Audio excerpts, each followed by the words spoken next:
Okay, so I am not going to give a very short answer.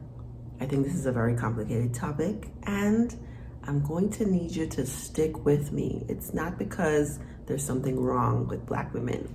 It's not, it can't be that. It can't be that. But it's a lot of things. So please stay.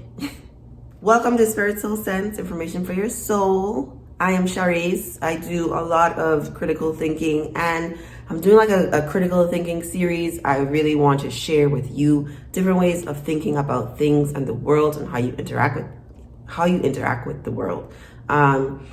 Bigger than this video, what I really encourage people to do is have conversations with people in their real lives. I think that is more useful than any information overload that you get from people on the internet, especially social media, where we all have agendas and we're trying to get something across for a particular reason. I'm just saying. So you're here because you want to know, why is there so much information about dating directed towards Black women? And so I have really 2 points, but they're like sort of long drawn out points. Stay with me. I'm gonna be saying stay with me for this whole video. It's really about time and race. I'm gonna break it down based on generations, all the things that have happened in the past, and then how that relates to like Black women specifically, but generally to women. So I'm gonna start with feminism, and I took a bunch of notes because I don't know, this feels sort of important. Feminism. What is feminism? Feminism is equality of all the sexes. That's the denotation. The connotation of feminism is whatever you felt when I said the word feminism.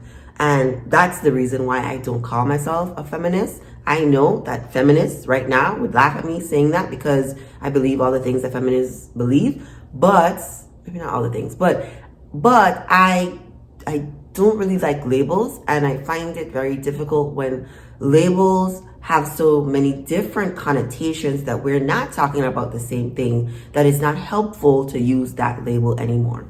So feminism has had different waves of feminism, but feminism that we know right now is so different. It's just so different. And so I consider feminism as a whole, I suppose, and the metoo movement to be extreme reactions to extreme oppression of women. I know there are people, women, who don't see the metoo movement as extreme. And to them, I say, have you been talking to men? And I don't mean Harvey Weinstein kind of men. I mean regular men. Have you been talking to them and getting their perspectives on what it has done to shift? So I think it's necessary. I'm not mad that the Me Too movement, feminism has occurred. I've benefited from the decades, century of women fighting for women's rights. But I think it's hard not to see that something weird is happening now.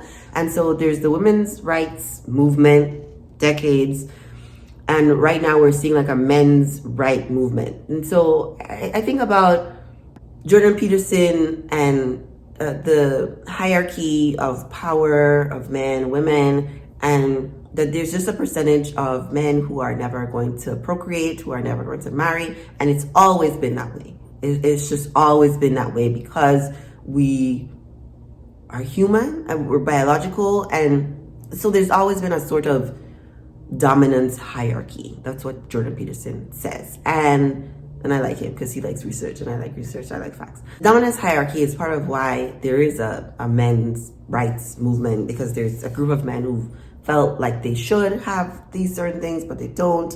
This is not about the men's rights movement, but I think it's an example of branching out of feminism, what's happened, that there's a group of people who feel left behind. But if we go back in terms of feminism, I think it's important to understand that women have been oppressed for centuries.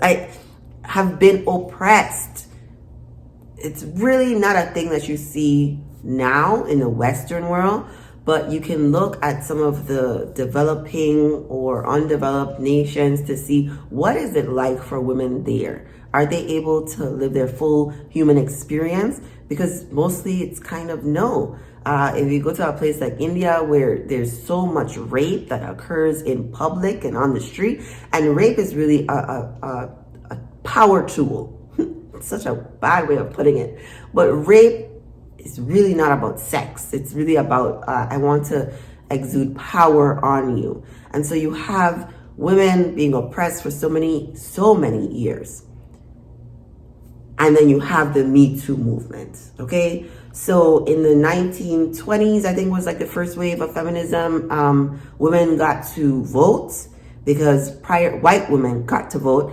Prior to that, I think women were mostly seen as property, and they really couldn't do anything independent of a husband. And if you didn't have a husband, it was really bad. Really bad. You were really poor. It was just not a good look. And so different waves of feminism included more and more non-white women. Affirmative action, when you think of affirmative action, because of the propaganda, you think of Black people getting seats at the table when maybe they didn't deserve it. But really, affirmative action was to benefit white women, and they're still the biggest benefiters of affirmative action. I'm just saying what it is, okay? That's just what it is. So many years of oppression for women, but you see big changes. Oh my gosh, big changes. Women are now CEOs of Fortune 500 companies. They are boss ladies telling people what to do. They are running stuff. The experience of women on this planet has changed drastically in 100 years.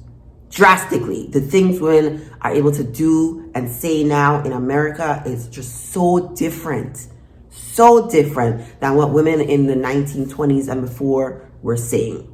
That's my first point of time. How time has influenced what's happening now in the 21st century. I want to take you to, if you're still here with me, stay here with me. I have one other major point. Take you to women and the racial dynamics. And so when it comes to race, what happens with African American women is a disproportionate experience of negative consequences because of things that happened before. So, disclaimer, I don't identify as African American. I wasn't raised or born in the States. I am from a very small Caribbean island, St. Croix. I think that is important because it gives perspective. I do not know a lot of American Black people. I've done a lot of research, but I don't, in my day-to-day interactions, interact with my friends. I'm not just a bunch of, we reflect what we are. And so a lot of people I know are Caribbean. And it's different. I'm not covering the differences between Black American and Black Caribbean in this video, but I want you to understand it's a different perspective, and I am here to give you some perspective. So, Black women in America, how did we get here to where all of this dating advice is geared towards Black women in America? Okay, so I'm going to step out of Black women and just go to women in general for a second, because of all the historical changes that have happened for women, everything sort of affects Black women more, but it still affects other women similarly. Like, other women are living through this time where the agency, the ability to delay childbirth, like all those things are happening to all women in the Western world, and they're, benefiting from feminism. I think maybe Tomi Lahren is one of the best examples for what's happened with women. And I don't think it's most women. So Tomi Lahren is a political pundit, I suppose. And she had a rant, I think it was last year, maybe it was 2 years ago, where she was, berating men for not having their act together and for not wanting her and her friends. And so she believes that because she's attractive, that she deserves a man who's successful. I guess that's, she wanted a man who had the same accomplishments in life as her. What a lot of people on the internet are saying now is that perspective of feeling entitled to a man who has similar accomplishments to you is kind of why you stay single, because men are not looking, most very successful men are not looking for very successful women. So in this time of 100 years, what women have been able to do has changed drastically, and their wants have changed drastically too. Men have pretty much stayed the same in what they want. And sometimes what they want is problematic, right? So that's being forced to change.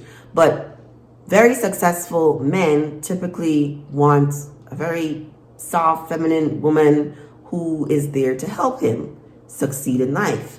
Some men, I know men, and so there are lots of men who are looking for power couple vibes type relationships. There's lots of men like that. But I don't think that's representative of all men. And more than the power couple men, they are really looking for a woman who is, agreeable and cooperative, and who can give them ideas and who they can work together with.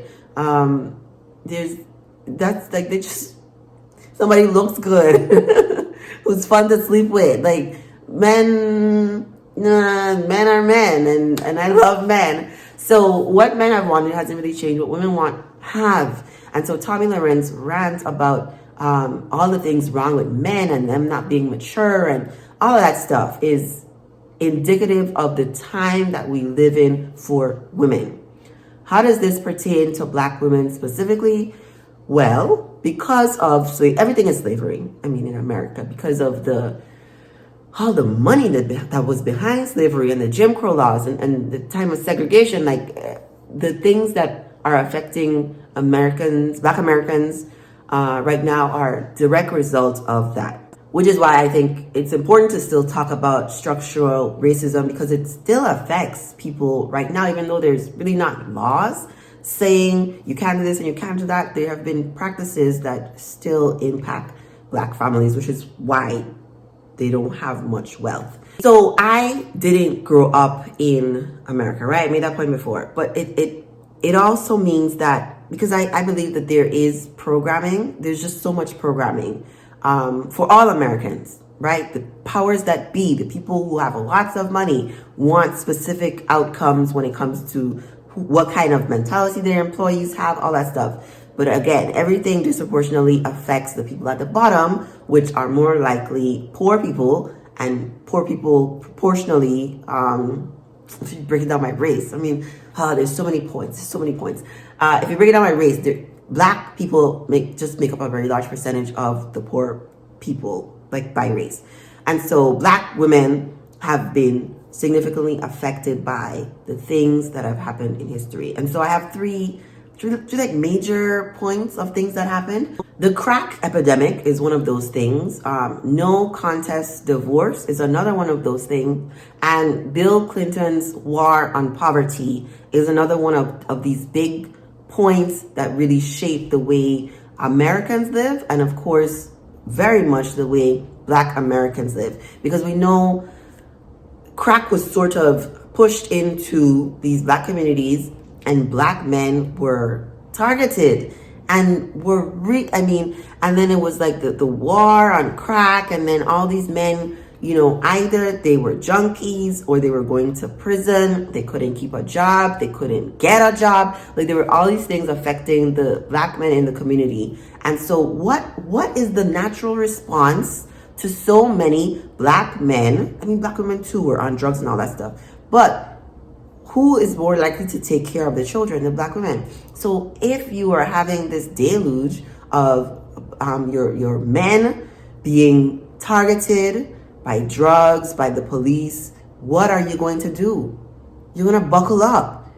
You're going to power through. You're going to get stronger. And you're going to teach your children the importance of being strong and resilient and bouncing back. You're not really going to spend a lot of time on being soft and being feminine and raising young women to be good partners and helpmates. That's not what you're going to do. You're going to teach them this is a dog-eat-dog world and you need to survive. And here is how you're going to survive. And so the messaging ended up, because, I talk about the welfare system, and I do believe that when they started the welfare system, it was with the intention of helping people. But, and this is why I think perspective is important too, you will see in white communities as well how detrimental the welfare system has been. And so you saw eventually that it needed a massive haul. Like you needed to do it over, scrap it, figure out something else to help the poorest in America. They sighed and they really have not been doing anything about it. And so you'll see now bigger proportions of black white communities who are on that oxy, right? All those prescription pills, they are tearing white families apart. So it started, and it's going to affect everyone. But of course, disproportionately affecting black people. And so you have, this image of the welfare queen, but really it is true that the government was incentivizing single motherhood. Single motherhood rates have increased for every race, I think, except for Asian.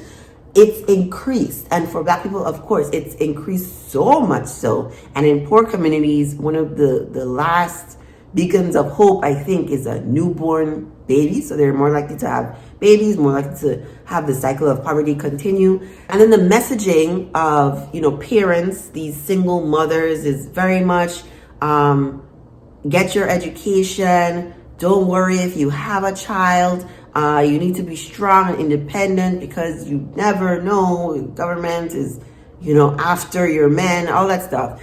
And so right now, black women are one of the fastest growing educated groups. They're not the most educated, right? Because in sheer numbers, black people make up like 17% of the population. Is it even 11%? Something like that of the population. There's no way black women can be the most in numbers educated group of people. But percentage-wise, the percentage of black women are very much going to college. You'll see now on college campuses, women are outnumbering men.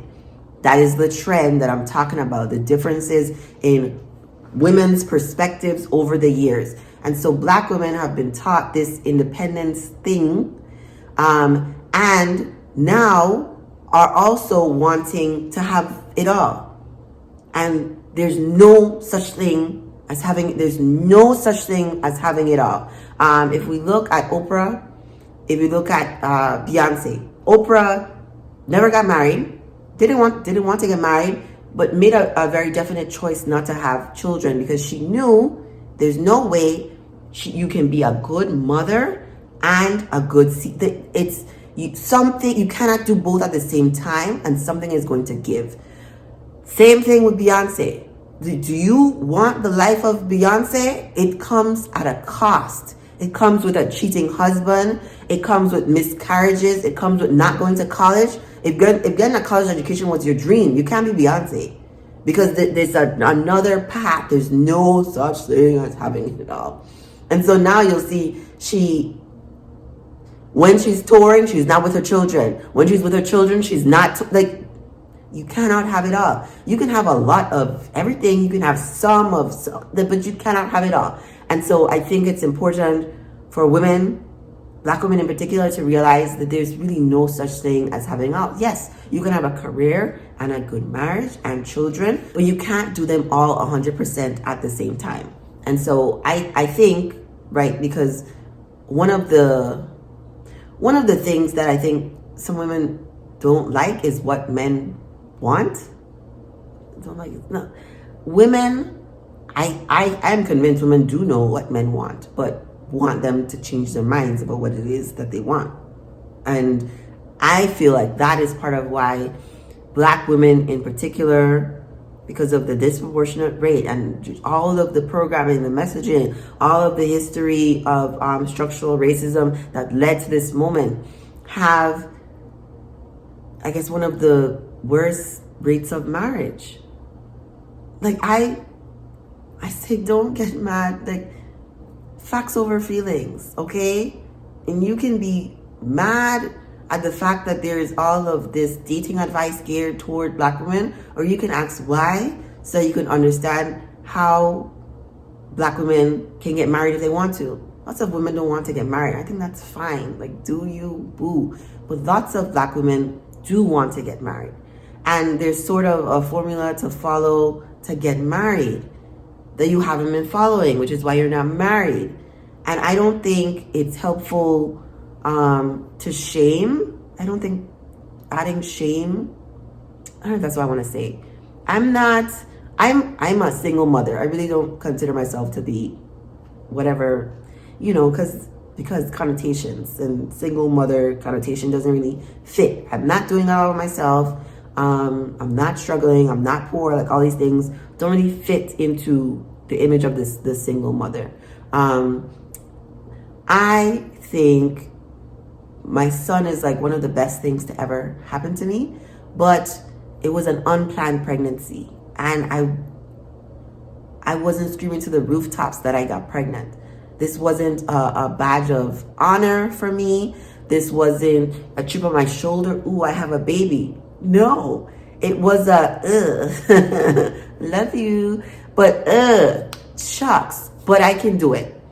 But I'm also going to make sure I don't get pregnant again because this is not part of the plan. This is not the strategy that I was, planning to use. And I'm not sure that Black women, I think some are like, I'm gonna just have a baby. I'm tired of waiting. I just don't think that's the best thing. And then I definitely think you can do career and find a man at the same time. Lots of people do it. I know lots of people who have done it. But the delaying of the marriage, and which is why there is so much dating advice geared toward Black women. That's what I think. What Black women have been doing hasn't been working out for them. And so now you have all these people who think they have the answer to you dating. And I really think it's important to be open to doing things differently. But at the same time, like I said at the beginning of this video, I think it's much more helpful to have real conversations with people in your real life than it is to consume people, strangers on the internet. I love YouTube University, but at some point you have to go and apply the things you've learned to the real world, because there are lots of real, amazing men who will love you for you, yes, and they may not be millionaires, because millionaires represent such a small portion of our population. But if that is what you want, there are just there's a blueprint. And I feel like it's so clear. Like, if you do the research on dating, if you follow these dating people, they all have pretty good information that you can piece together to make a whole after using your critical thinking skills to decide what it is that you want to do. But still, you have to interact with people in the real world. You've got to talk to men. Men are awesome. Those are my two major points. I hope you stuck with me, because I really think this is a very complicated topic, but there's so much to learn here, and there's so much real life conversation to be had that can bring men and women of all races together. Let me know what you think in the comments. Remember to like, share, subscribe, and thank you for watching.